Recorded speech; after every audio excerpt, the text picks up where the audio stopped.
안녕하십니까. 온라인 교육기관에서 전기 분야를 담당하는 김시현입니다. 자, 이번 시간에는 사장 전기 철도 분야에 대해서 살펴보도록 하겠습니다.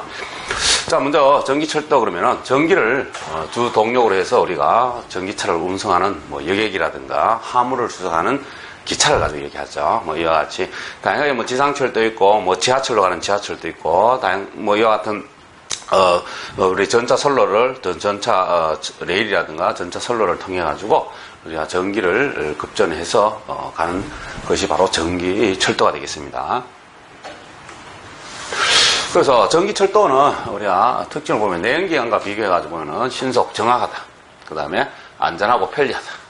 그 다음 대용량 수송을 할 수 있기 때문에 수송 능력이 증대되고, 그 다음에 여러 가지 경제성, 수송 원가가 많이 이제 대량으로 할 수 있기 때문에 원가가 절약되고, 그 다음 장거리, 그 다음 쾌적하고, 그 다음 환경 개선에서 우리가 내연기관이 아니다 보니까 전기로 하다 보니까 굉장히 저공해성이 된다. 그래서 이와 같은 특징들 여러분들 꼭 같이 기억을 해 주시길 바랍니다. 자, 그 다음 수송 목적에 따라서 우리가 분류하면은, 우리가 뭐 굳이 우리는 구분해서 뭐 할 수 있는 건 아니지만, 일반적으로 이제 목적에 따라서 구분한다면 시내 같은 경우는 시내, 사람들이 많이 사는 곳에 이제 있는 것이죠. 그래서 보통 이제 시내 철도가 노면 철도라든가 트롤리 버스 이런 것들을 가리키는데요. 우리나라에서는 이거는 없죠. 노면 철도라든가 트롤리 버스는 없습니다. 그 다음에 이제 도시 고속철도 그러면 우리가 지하로 가든가 고가로 가는 철도 이런 게 있는데, 대부분 뭐 우리 지하철 같은 게 여기 뭐 도시 고속철도에 해당이 된다고 보면 되겠죠. 그 다음에 이제 군교. 우리가 위성도시라든가 주변에 인접한 도시하고 연결해가지고 사용하는 곳이 되겠고요. 도시 간 철도랑은 도시하고 도시 사이에 연결하는 거. 예를 들어서 뭐 서울, 인천, 뭐 이런 식으로 해가지고 가는 이제 철도가 되는데, 대부분, 그런데 이제 서로 이제 도시간 갔다 갔다 하는 거지. 대부분 우리나라에서는 지하철 개념이죠. 지하철 개념으로 보시면 되겠습니다. 그 다음에 간선철도는 국내, 국제적인 주요 철도가 이제, 주요 철도 간선철도가 되고, 지선은 간선에서 분기한 철도가 되죠. 간선에서 분기한 철도. 그다음 특수철도, 등산이라든가 산림, 케이블카라든가 모노레일, 강산용 철도 이런 것이 우리가 특수 철도의 분야에 해당이 되겠습니다. 자, 전기 방식에서 우리가 단상 교류식이 있고요.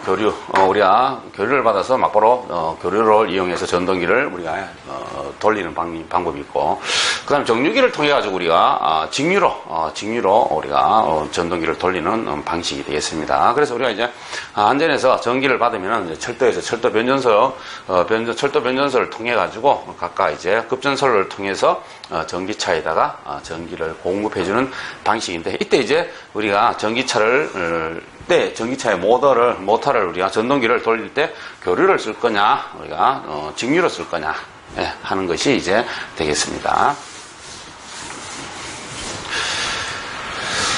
먼저 직류 방식을 보면은 직류죠. 직류라고 하면 우리가 정류를 해가지고 써야 되기 때문에 기본적으로 이제 정류를 해서 우리가 쓰게 되죠. 그래서 우리가 투투나인이라든가 또는 154 교류를 우리가 받아가지고 교류용 받아서 우리가 철도형 변전소의 변압기를 이용을 해서 우리가 적게는 전압을 낮췄습니다. 그럴 때 우리가 주로 이제 교류를 받아서 뭐로 봐야 됩니까? 직류로 우리가 변환을 해야 되기 때문에 이 같은 정류 장치를 통해 가지고 직류로 정류한 뒤에 우리가 전기철도에다가 보내주는 방식이 되겠습니다. 주로 600에서 3000볼트까지 있는데, 우리나라 같은 1500볼트를 기준으로 해서 직류 전압을 정류해서 사용을 하고 있다 하는 것을 참고로 알아두시면 되고요. 자, 직류 방식의 특징을 보면은, 일단 급전 전압이 낮기 때문에 절연 계급을 우리가 낮출 수가 있다. 그 다음에 지상 설비비가 비교적 많이 듭니다. 정류 설비가 필요하기 때문에. 그 다음에 인접 통유선에 대해서 우리가 유도 장애가 없다 하는 것이 되고요. 경량이다. 그 다음에 단거리 수송에 유용합니다. 유리하고. 자, 운전 전류가 큽니다. 그래서 누설 전류에 의한 전식에 대해서 우리가 대책이 필요하고. 그 다음에 교류를 직류로 변환시키는 정류기가 우리가 필요한데, 이때 이제 정류기가 다른 설비를 해야 되기 때문에 어느 정도 비용이 든다는 얘기고요. 우리가 전기가 좀 평행부하죠. 그래서 월평균율이 적습니다. 그 다음에 전차 설비가 또 필요하다. 좀 들어간다는 얘기죠. 우리 직류를 하기 때문에. 그 다음 차량 탑재 설비는 우리가 가격은 좀 낮다고 보면 되겠습니다. 그 다음 교류 방식입니다. 교류는 우리가 교류 방식, 변전소에 우리가 주고받는 교류를 우리가 삼성 교류 단상 변압기라든가 또는 삼상을 이상으로 바꾸는 변환 장치를 통해 가지고 우리가 단상 교류를 전기차에다가 우리가 공급하는 방식이 되겠습니다. 이때 이제 교류식에서는 구분할 때 뭐로 구분하느냐? 바로 단상이냐, 삼상이냐, 주파수별로 우리가 구분하고요. 전압별로 우리가 구분을 해서 우리가 사용하고 있습니다. 그래서 구분하는 거, 교류식 전기철 때는 우리가 상별, 주파수별, 전압별로 구분해서 쓰고 있다 하는 거, 이 부분 꼭 기억을 좀 해주시고요. 그럼 교류일 때 특징은 어떻게 되느냐?